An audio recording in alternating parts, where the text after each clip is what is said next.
Hi, this is Filiberto Amati, and I'm here today with Marco Bevolo. Welcome, Marco. We are for a new episode of our research on the future of events. Until now, we have done a bit of qualitative research by chatting and reaching out to a number of experts, emerging talents, designers. Of course, with the nature of the research is very qualitative, and therefore we decided to also include a quantitative aspect by reaching out to our friends at Shaping Tomorrow. Marco, can you tell us a bit more about Shaping Tomorrow and this part of the project?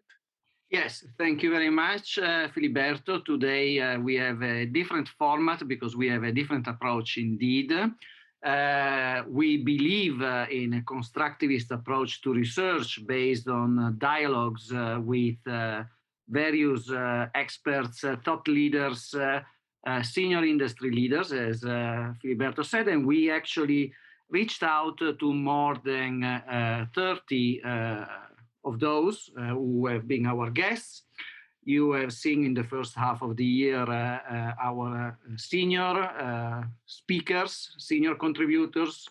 You recently saw Bruce Mau, who gave a very visionary interview about the future of events. But we also thought how to take a moment of reflection and take a break in this conversation, where we invited Mike Jackson, whom is indeed a friend I know for 20 years and maybe even longer, and his team at Shaping Tomorrow. Shaping Tomorrow is a foresight firm working with artificial intelligence.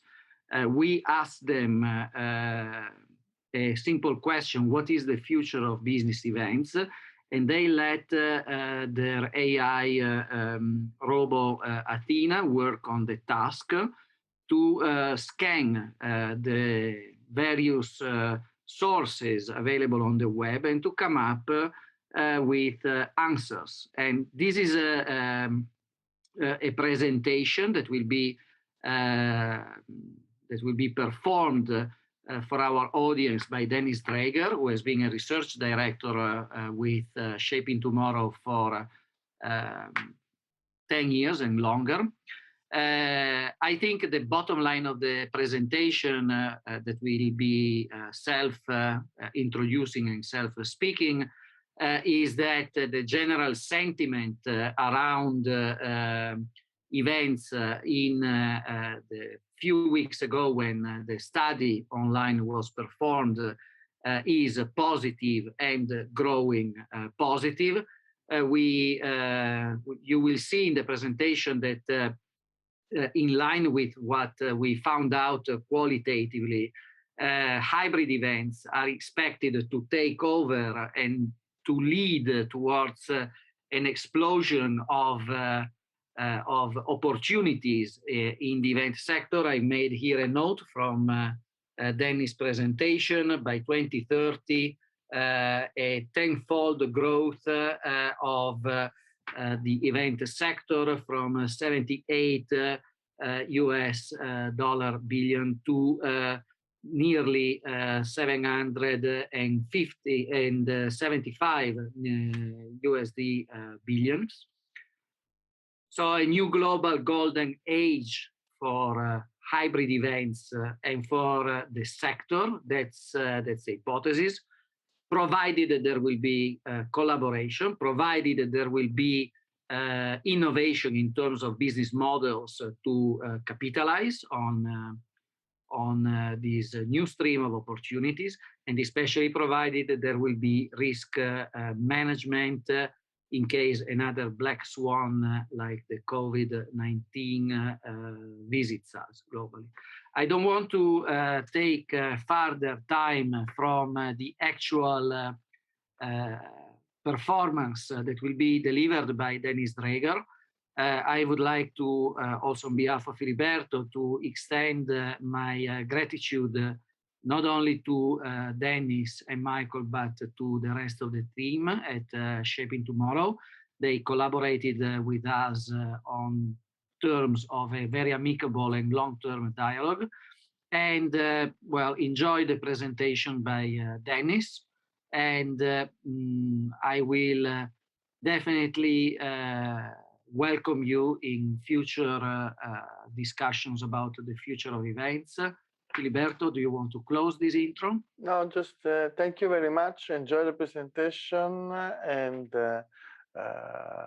we'll keep it coming. So no worries. There will be more chats. Thank you. Bye-bye. Thank you, and thank Dennis, and enjoy Dennis. Bye-bye.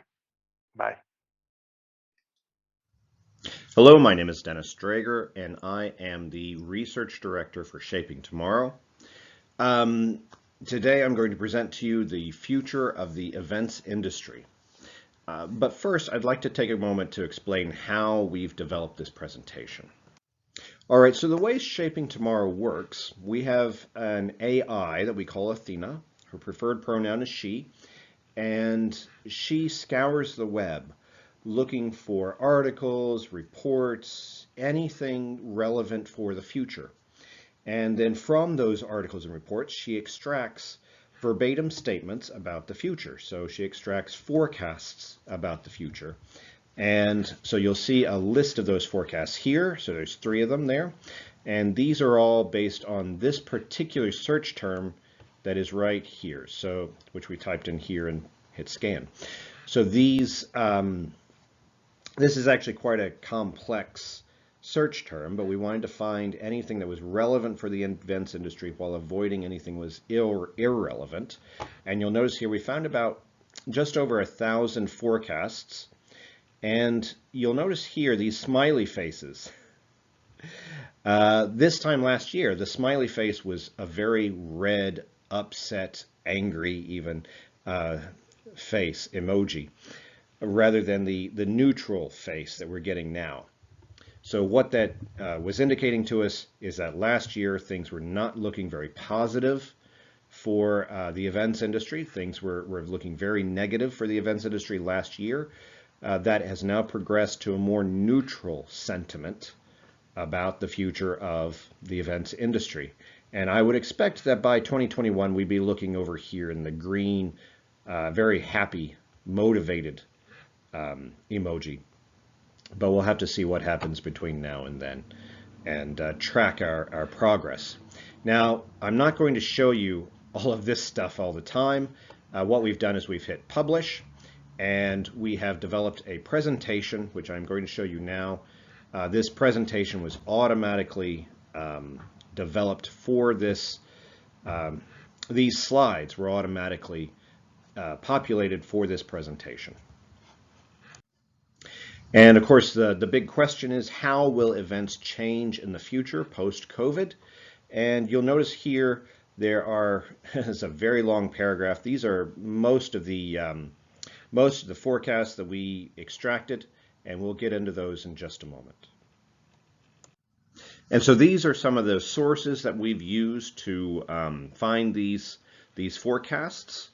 And so our AI, Athena, has found about 904 forecasts in just a matter of seconds to help us understand what the future of the events industry is.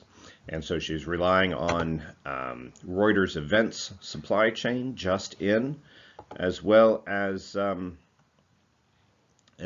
conference board, CDA, CSIS, and several other sources. All right, so this page gives you an idea of just how wide we spread our net when we're looking at the future of any topic. So we're looking at trends, but we're also looking at maturing ideas and S-curves, and we're looking across the full past or political, economic, social, and technology. So we're looking very widely at from multiple directions as what the future of the events industry might be. Now, unfortunately, I've had to mute a few of these slides in order to get everything under time. We only want a 30-minute video, so let's actually get to it. So starting off, events will connect Earth Challenge 2020 with existing and emerging citizen science projects, highlighting successes in crowdsourcing solutions to challenges. Also, virtual reality and augmented reality are going to replace work trips. Individuals could meet investors, present to existing and new clients, and collaborate with global teams from their desk or living room. In fact, we already do this, but we're expecting this to increase as the years go by. This gives you an idea of the general keywords that have popped up in our research. And so obviously collaboration is happening a lot in the events industry as well as telecommunications. And things are heading more and more in an international and even global direction for a lot of events because they can be online events. And so here is another forecast for us. So Feira de Barcelona is one of the most important trade fair organizations in Europe and will schedule the Blockchain Solutions Forum alongside the third IoT Solutions World Congress as an integrated event. So what you see here is the connections between some of the terms that we just looked at in our word cloud. So you'll notice that events and meetings are central to the events industry, with virtual being in the same bubble as the USA and business events and world events. And then, of course, second to that, you have platform and conference and market and network. And all of these things are connecting at various levels. But you'll notice there's a dramatic shift from physical to online, instant, and real-time digital events, whether they be business conferences, family parties, or game events, even funerals.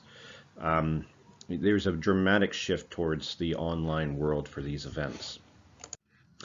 Now, first, let's take a quick look at a trend that was unfortunately disrupted. So considering that the Olympic Games in Tokyo got postponed for a whole year, it was to be expected that nothing less than a world's end would fall upon the global events industry, which was forecasted to reach $2.33 trillion in value by 2026. Also, virtual events will grow tenfold over the next decade, alongside the $1 trillion physical events industry. Now, the line that you're seeing here is actually measuring the general interest in the events industry on Shaping Tomorrow. So everything has steadily grown in interest, with a significant peak around March, April, May of 2020, before it dips down but steadily grows back up. Now, this would seem to coincide with our major forecast here. The general trend for events was increasing before COVID-19, and after the shock and porting to online, it has recovered back to the rising pre-COVID trend line. And so that's exactly what we're seeing in Shaping Tomorrow as well. All right, and this slide would suggest that it's really just reiterating what we just talked about, that things were already headed in a certain direction even before COVID, and COVID has accelerated much of that interest.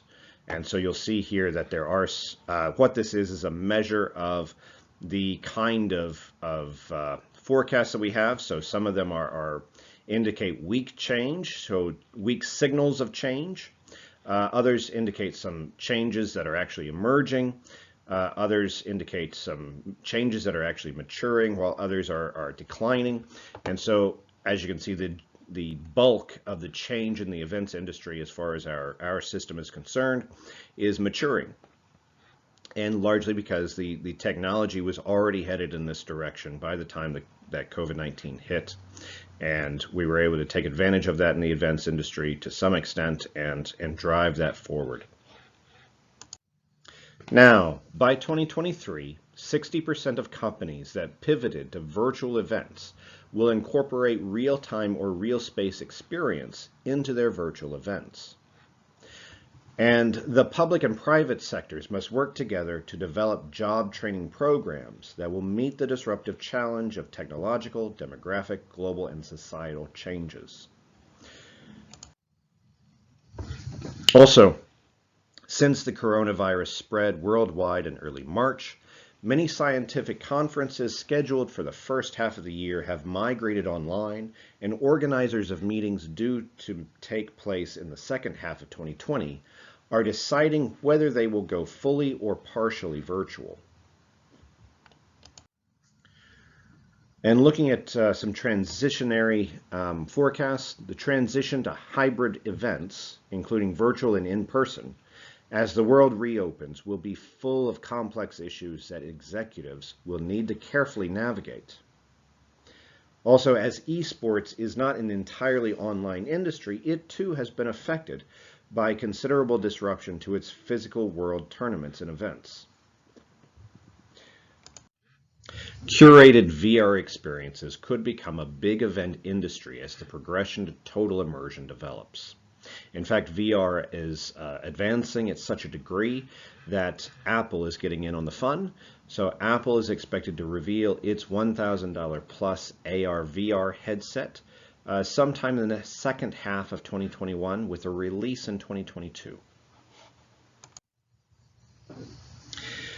Now, as the world moves towards recovery, it will usher in a new golden age of events as a reimagined hybrid event experience that blends the best of in-person and virtual gatherings.